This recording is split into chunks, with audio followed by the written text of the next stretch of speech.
do Cristo seja uma constante em nossas vidas. O privilégio é todo meu, né, de poder estar aqui, de poder, nesses momentos em que compartilhamos desse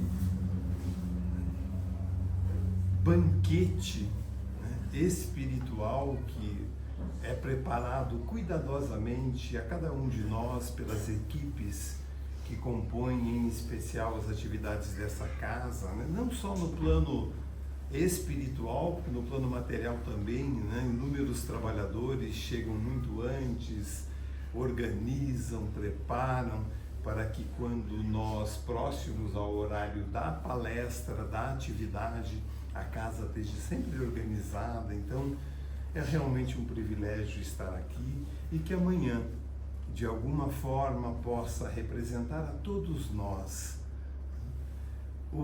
a conquista ou o despertar, aquela semente que possa proporcionar a cada um um avanço, um passinho a mais na compreensão do nosso verdadeiro papel enquanto seres imortais, enquanto seres encarnados. Então, gratidão a Deus, gratidão a Jesus, gratidão a esta casa, gratidão a Kardec por essa doutrina consoladora.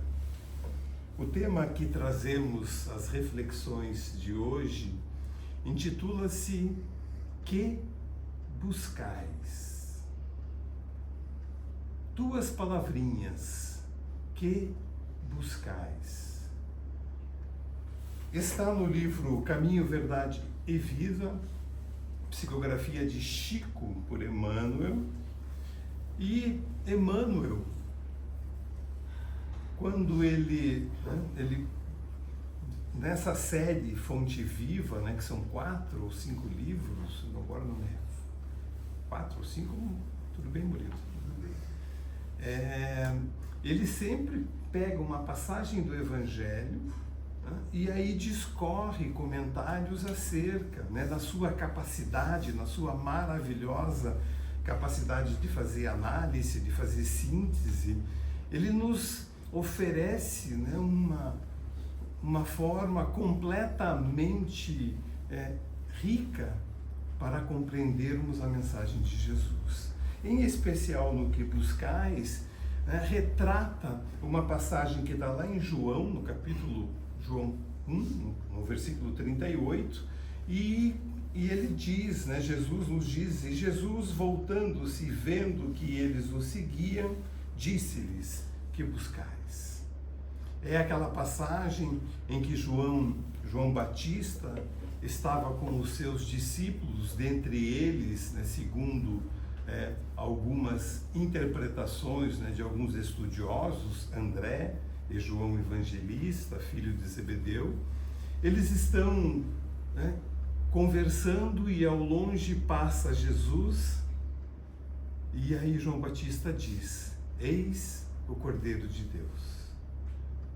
E André e João Evangelista, então, motivados pelo aquele desejo de encontrar o Filho do Homem, o Messias tão aguardado, vão ao encontro do Cristo.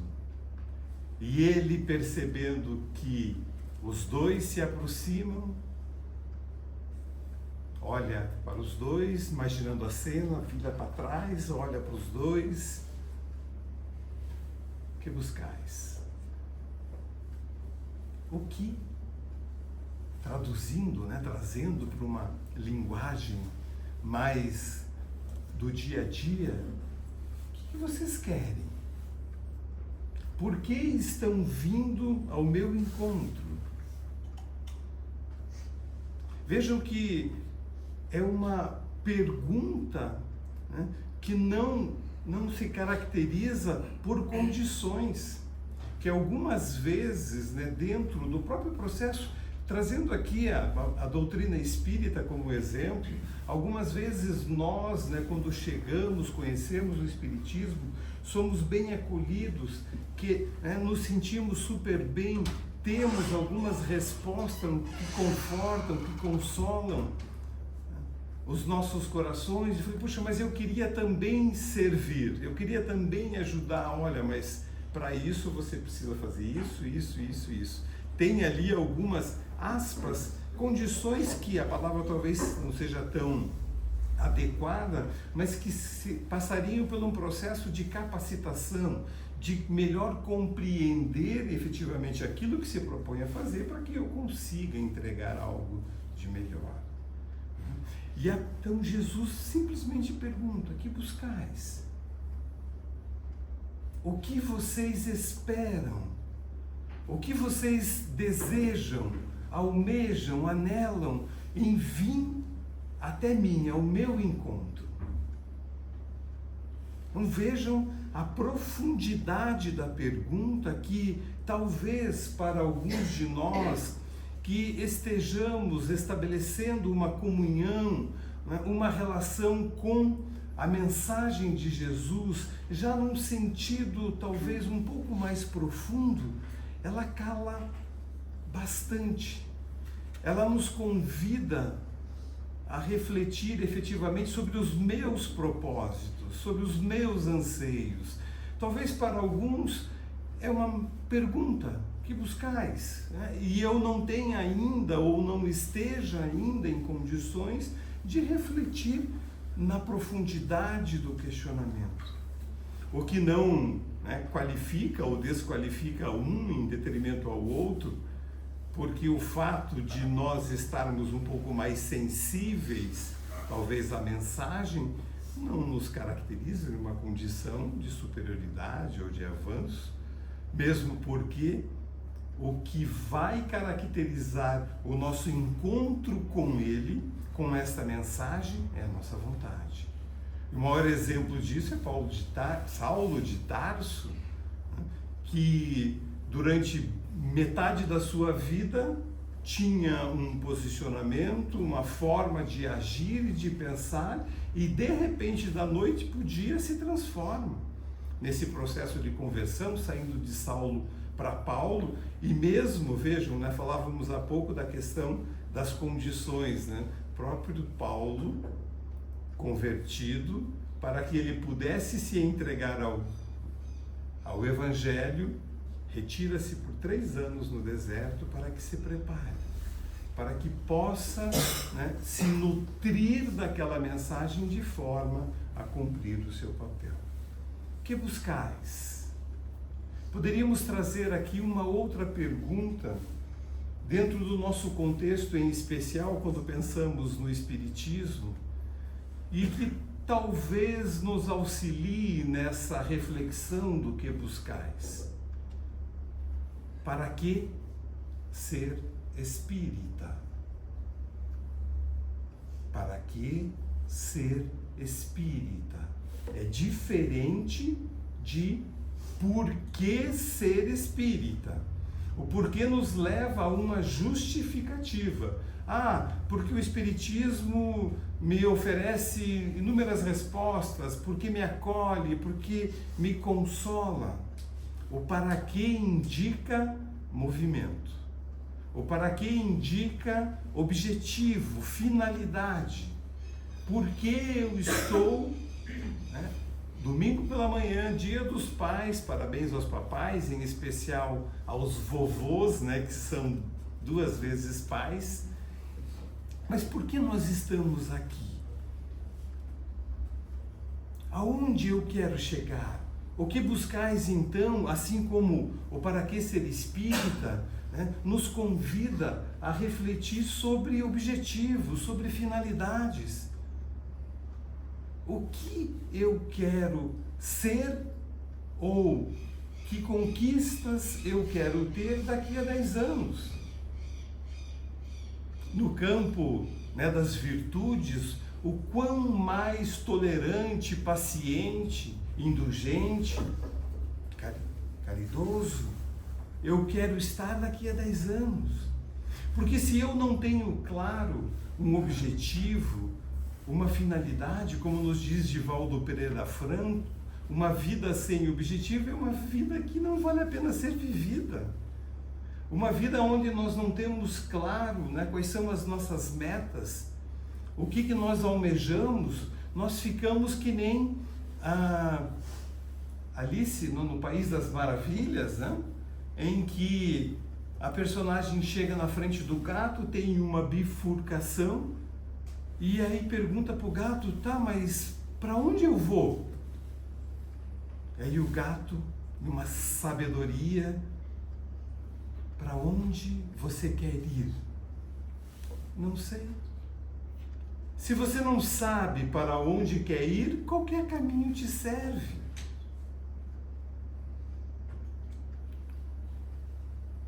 Ter objetivo, finalidade, nos impulsiona. O próprio Divaldo fala, nem que seja um objetivo futebolístico, mas tenha um objetivo, saiba aonde você quer ir, aonde você quer chegar, para que isso te impulsione, para que isso te motive na conquista desses objetivos. O que buscais?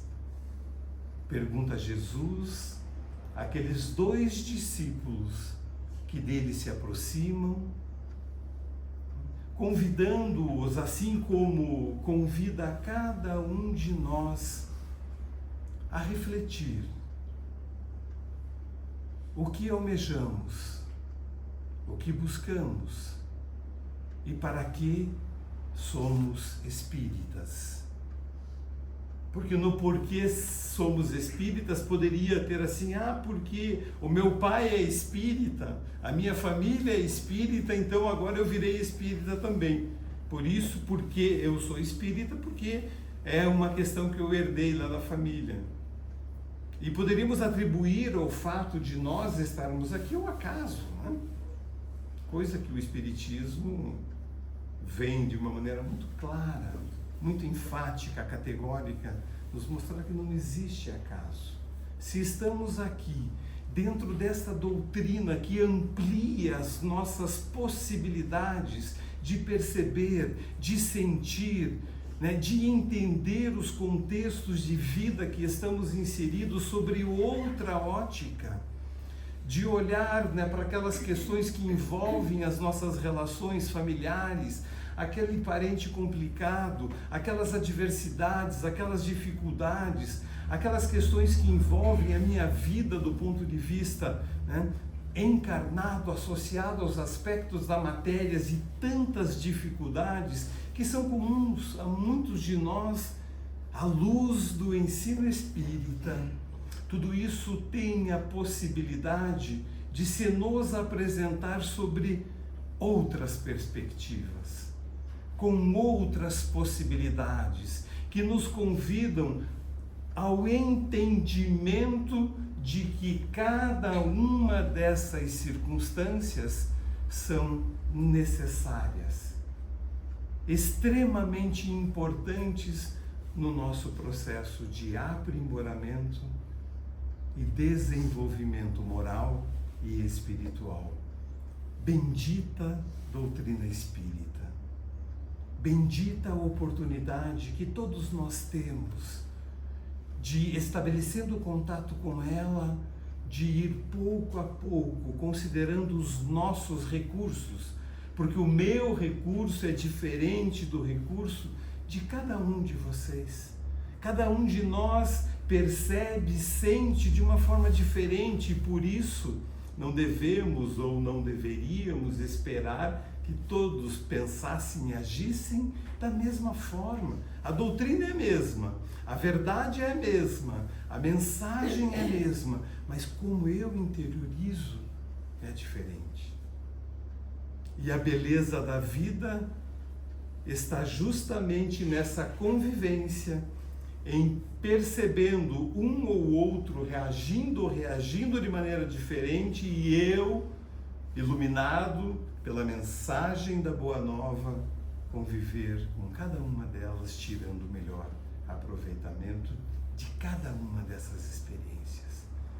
O Espiritismo, então, é esse nosso farol a nos guiar nesse processo de nos tornarmos melhores, para que ser espírita, para sermos melhores, para que possamos abandonar velhos hábitos e adquirir outros, aonde o vício seja substituído pela virtude, para que ser espírita, para que eu possa ir ao encontro do Cristo da mesma forma de que André e João Evangelista foram, mas com um intuito, com o propósito de: mestre, estou aqui para servir e não para ser servido.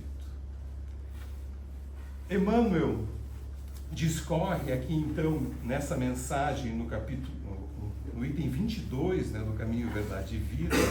Ele vai nos convidar a fazer uma série de reflexões e que são bastante interessantes e profundas.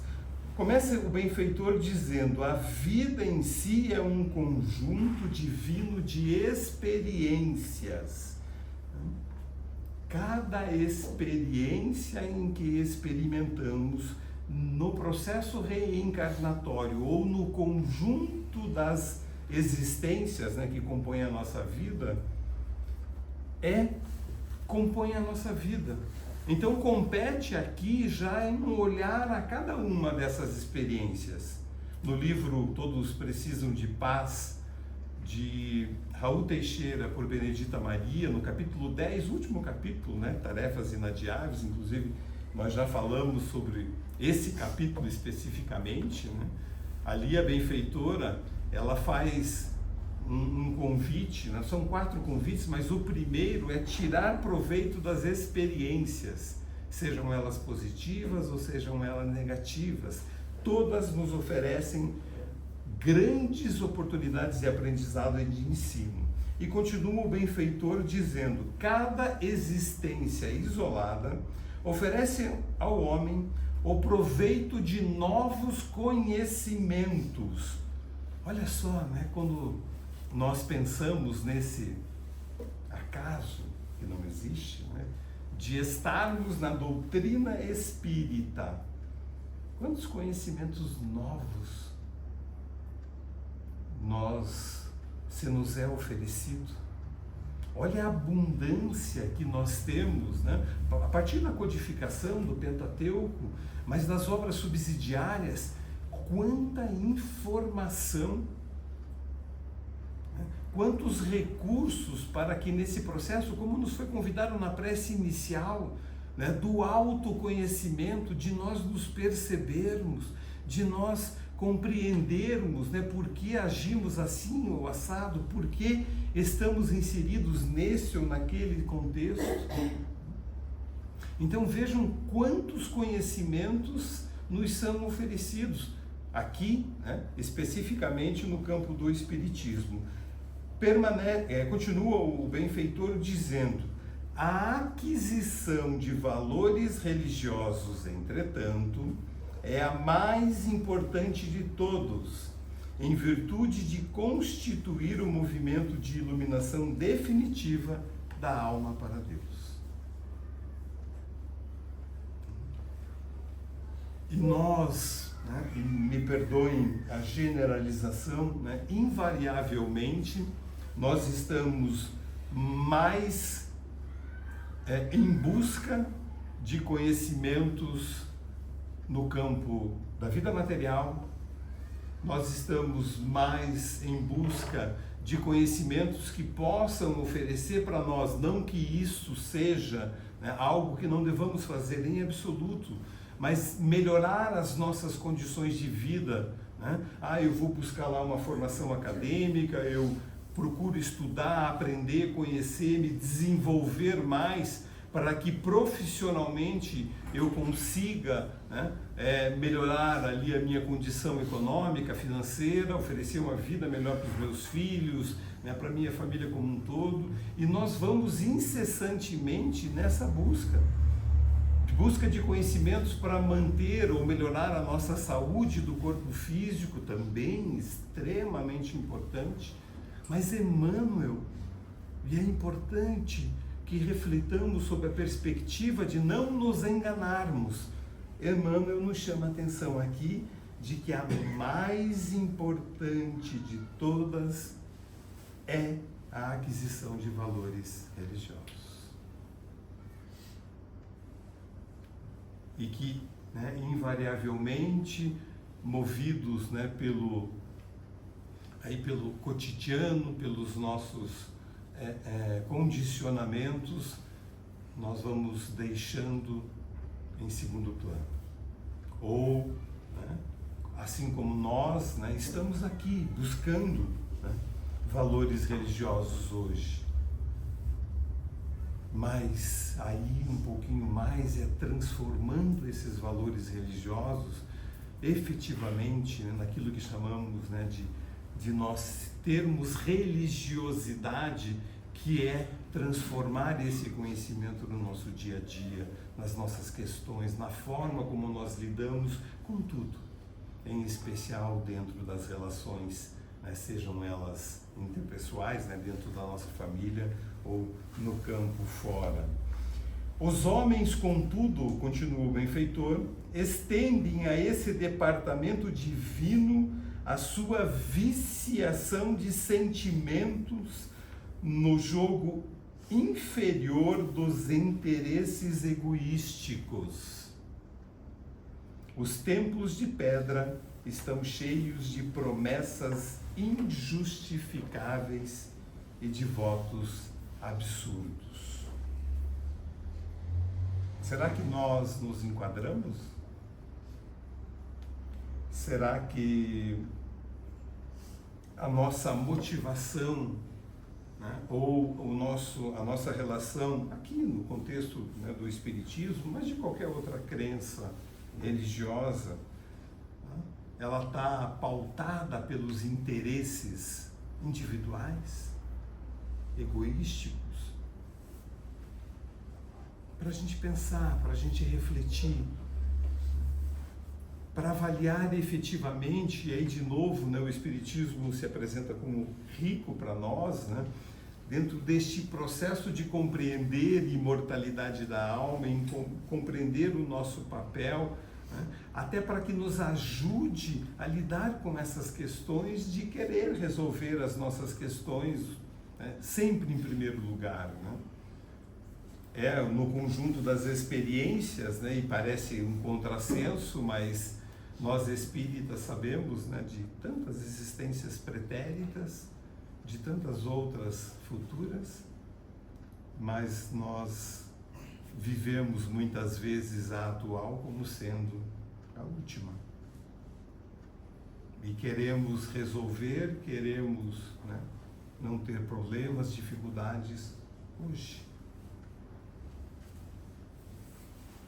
Muitos devotos entendem encontrar na divina providência uma força subornável, eivada de privilégios e preferências.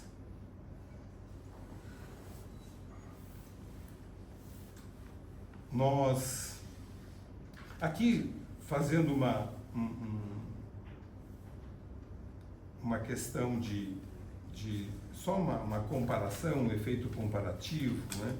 Por exemplo, né, é uma força subornável, eivada de privilégios e de preferências, né? Quantas vezes nós, às vezes por ignorarmos, né, ou por não compreendermos de uma maneira mais verdadeira, efetivamente, essa nossa relação, nós acabamos fazendo algumas barganhas, fazendo algumas trocas, né? Ou motivados, né? E sempre é bom alimentar esse sentimento através da prece, da oração, de pedir. E talvez ainda a gente não saiba pedir, né, como poderíamos, mas independente, o importante é continuar pedindo, porque toda vez que a gente pede, isso caracteriza um ato de humildade.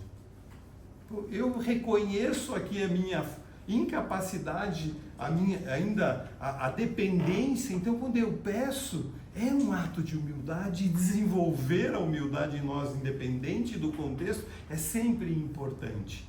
Mas, só fazendo um efeito comparativo, vamos pegar, por exemplo, nos nossos irmãos católicos, né, nós temos a promessa. E a promessa, sobre uma perspectiva espírita, aqui compartilhando para vocês um pensamento, uma fala de Raul Teixeira, é como se nós nos colocássemos em uma condição de superioridade a Deus. Quando eu digo assim, olha, se você me der, eu pago. Então, primeiro eu recebo aquele benefício e depois eu cumpro, né, com o pagamento. É claro, quando o Raul traz essa questão, ele vai fazer um convite mais no sentido de que nós precisamos nos desvencilhar desse processo, dessa relação, dessa barganha, desse pedido a ele, como contrapartida de fazermos algum movimento que possa justificar aquele benefício alcançado. E sim, fazer o movimento de entrega independente, dissociado, reconhecendo no Pai, né, a sabedoria suprema, e se a vontade dele é que permaneça ou que aconteça daquela forma, eu continuo, eu sigo, eu prossigo. Então, a promessa nesse contexto, né, ela pode ter essa conotação caracterizada por uma barganha. Porque se Deus não me der, eu não pago, eu não faço. Eu não me modifico, eu não me transformo. Muitas vezes, nesse processo, né, da promessa, os pagamentos são caracterizados por um ato de penitência, né? Atos de penitência desse, por isso que já vi vários exemplos e conheço pessoas que católicas, mas com um fervor, né, com uma crença, com uma entrega que, quando comparado a mim, não existo. Né? Pela abdicação que fazem, pela entrega que faz, né? por estar livre de qualquer preconceito, e aí motivados por se colocar diante de Deus, olha, por ti eu faço. Independente se é raciocinado, se é cego, ou se não independe, ele vai lá e faz. Então, e o Evangelho segundo o Espiritismo, no seu capítulo 7, se não me falha a memória, né, ele vai nos dizer que muito mais importante, né, claro, do que o ato em si que nós possamos ter é a nossa intenção. Então, quando eu estou super bem intencionado, por mais que eu esteja agindo de uma maneira equivocada, se a minha intenção é boa, aquilo é que conta, porque é aquilo que me motiva. Então, muitas vezes, nós nos deparamos, né, diante dos contextos religiosos, né, imaginando termos alguns privilégios, de ter algumas vantagens, né? Continua o benfeitor dizendo, outros se socorrem do plano espiritual com o propósito de solucionar problemas mesquinhos. Questões do nosso dia a dia e que não dizem respeito efetivamente, né, com os verdadeiros valores religiosos a que devemos buscar. Esquecem-se que o Cristo ensinou e exemplificou. Nenhuma, né, das mensagens de Jesus vem exclusivamente através do ensino teórico. Em todas as circunstâncias, e na mensagem inicial também, ali nos retrata, né, quando Emmanuel nos fala sobre toda a entrega, aquilo que aconteceu com Jesus, né, que foi levado ao madeiro, né, que era destinado, né, sob um outro contexto, todas as perseguições realizadas aos discípulos. Né? Então, quando a gente olha, né, e verifica que este convite da aquisição dos valores religiosos nos convida a renunciar, algumas vezes diante das circunstâncias, né, de fazer silêncio, de poder entender e compreender que aquela circunstância se nos apresenta não como uma forma de nos atrapalhar, impedir a nossa caminhada, mas sim de nos impulsionar para frente. A cruz do Calvário é símbolo vivo de renúncia, símbolo vivo de fé, símbolo vivo de que toda vez em que nós nos estabelecermos ou firmarmos uma relação com a mensagem libertadora de Jesus, nós vamos alcançar aquilo que tanto almejamos e anelamos, que é a nossa felicidade. Quem deseja a liberdade precisa obedecer aos desígnios supremos. Sem a compreensão de Jesus no campo íntimo, associado aos atos de cada dia, a alma será sempre a prisioneira de inferiores preocupações. Compreendemos Jesus? Tem uma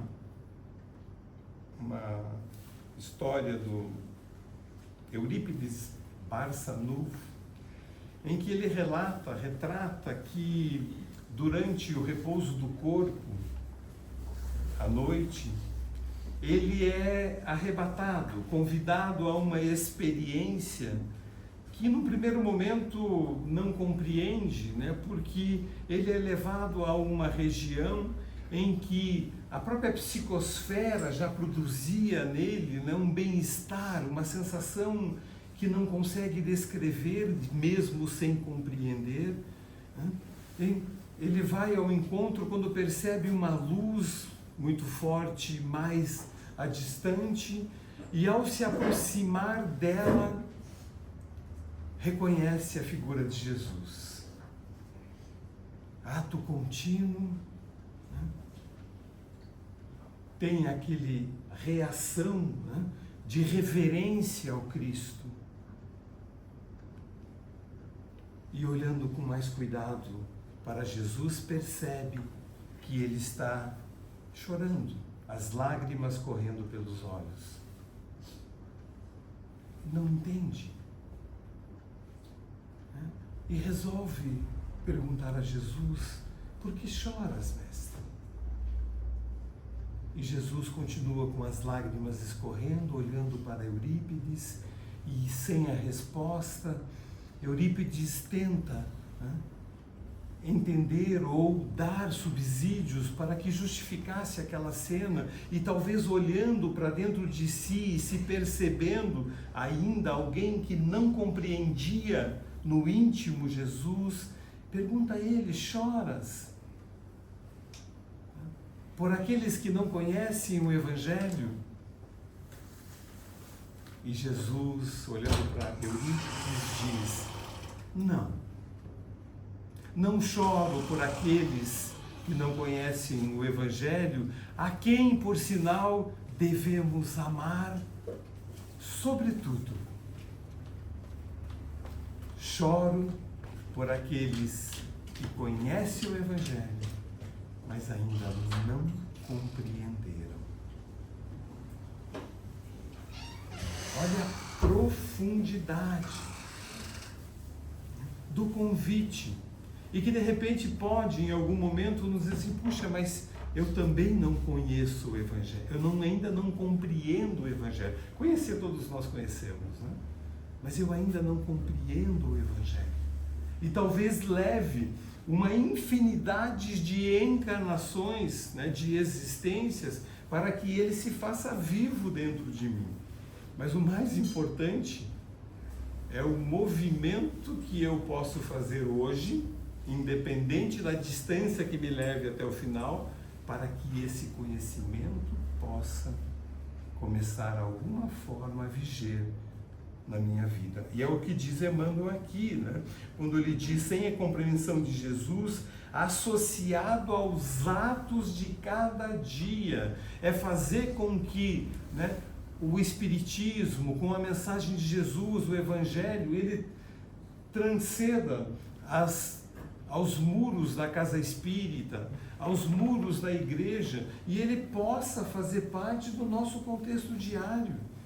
Que lá no primeiro dia, amanhã, segunda-feira, quando eu for trabalhar, eu tenha uma experiência, né, amarga, difícil, com o meu colega de trabalho, que eu possa lembrar da mensagem do Cristo e tentar vivenciar naquele instante.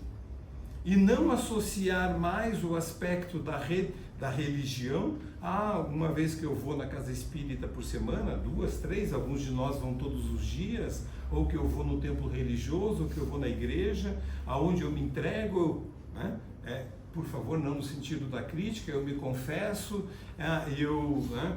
estabeleço uma relação, eu faço uma prece, eu faço o evangelho no lar, terminou aquela atividade e vira chavinha. É como se nós saíssemos daqui agora, eu pego o meu carro, no caminho de casa, alguém me fecha e eu já vou lembrar da caridade, né? Quando eu olho para aquele ser que fechou e... essa conquista de valores religiosos, né? Esse objetivo associado ao que buscais, ao para que ser espírita, a compreensão efetivamente das possibilidades, dos recursos que estão nas nossas mãos, né? De passar a vivenciar, mesmo que de maneira tacanha, pequena, ainda muito insignificativa dentro do contexto, mas que já se caracteriza como movimento, que já se caracteriza como algo que me impulsiona para frente. Continua o benfeitor, né? Sem a compreensão de Jesus no campo íntimo, associado aos atos de cada dia, a alma será sempre prisioneira de inferiores preocupações. Nós sempre estaremos, né, mais preocupados em se eu vou arranjar um emprego amanhã ou não, se eu vou conseguir, né, conquistar esse ou aquele bem, se eu vou, né, poder viajar lá no final do ano. Engraçado, né, que algumas coisas no campo material, dentro dos buscais ou dos objetivos, nós até estabelecemos algumas metas, né? Poxa, esse final de ano eu quero fazer uma viagem. O ano que vem eu vou visitar, né, os meus filhos que estão viajando fora. Eu quero, né, trocar de carro, eu quero reformar lá a minha casa, pintar as grades do muro. E esses os nossos objetivos no campo das virtudes, ou desses valores religiosos. Ninguém ouvide a verdade de que o Cristo se encontra no umbral de todos os templos religiosos do mundo, perguntando com interesse aos que entram: que buscais?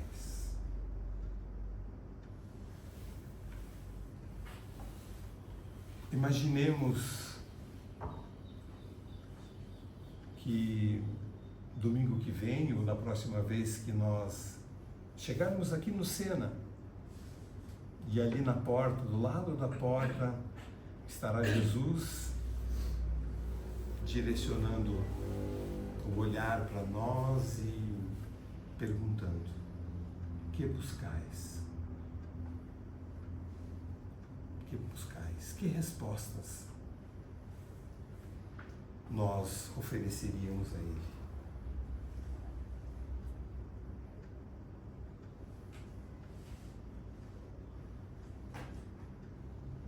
O que eu, Ricardo, almejo quando saio lá da minha casa e venho aqui até o Sena para trocar algumas palavras. Trocar não é só eu que estou falando. Para trazer algumas palavras para vocês. Enaltecer a minha vaidade, alimentar o meu ego,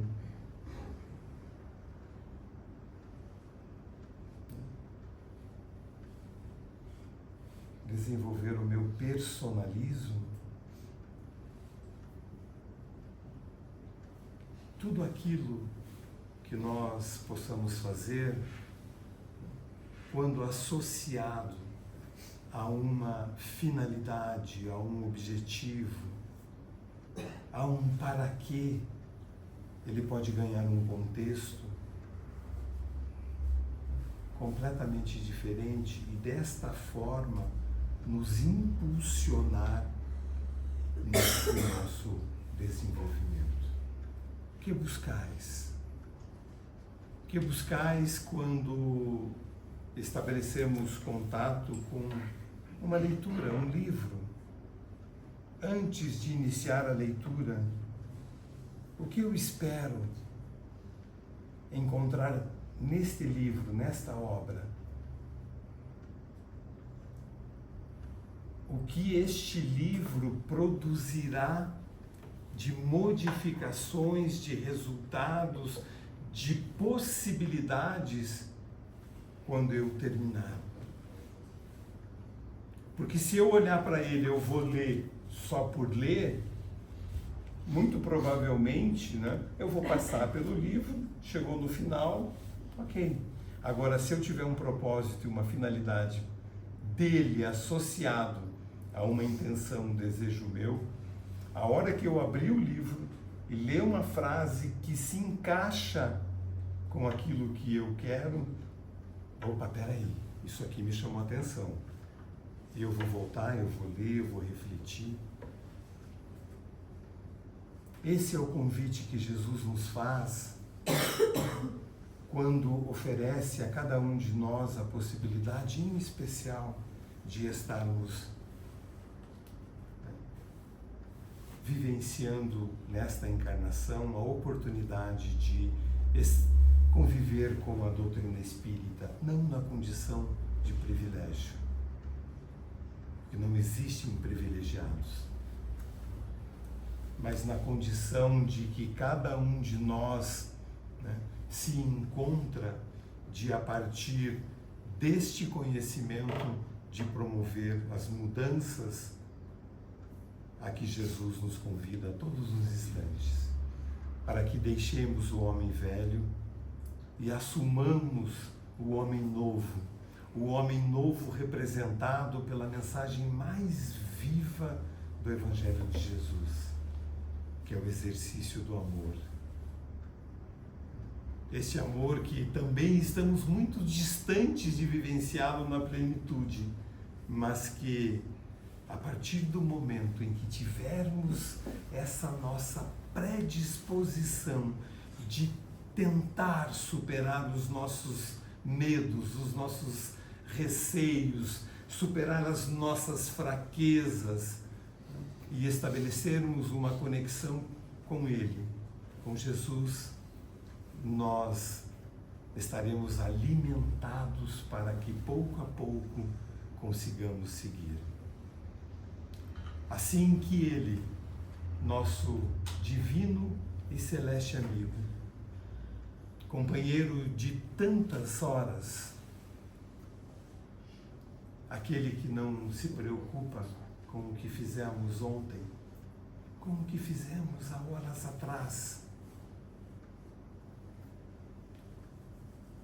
e que está de braços abertos a receber a qualquer um de nós, quando a nossa vontade se faça viva, Ele caminhará ao nosso lado, quando não, nos conduzirá em seus braços. Que Ele então derrame as suas bênçãos sobre todos nós e que tenhamos todos um excelente domingo.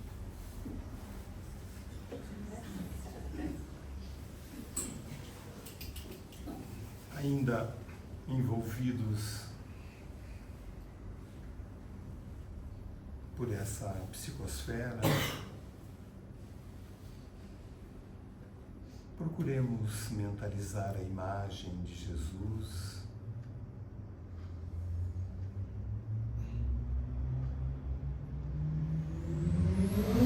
procurando fixar o nosso olhar em seus olhos, para expressar a nossa profunda gratidão por tudo que fez, faz e ainda fará por cada um. Felizes estamos pela oportunidade de aqui estar e de pouco a pouco trabalharmos na busca de compreender melhor a tua mensagem, na aquisição de valores religiosos que transformem a nossa forma de ser, de pensar e, por consequência, de viver. Que a tua paz, Mestre querido, da mesma forma que nos envolve, que nos encoraja, que nos fortalece, possa alcançar a todos aqueles que nesta existência se apresentam na condição de paz.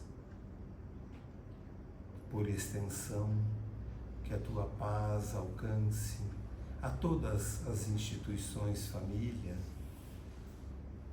para que por alguns instantes que seja a tua presença possa se fazer viva nos corações daqueles que compartilham da alegria da convivência em família.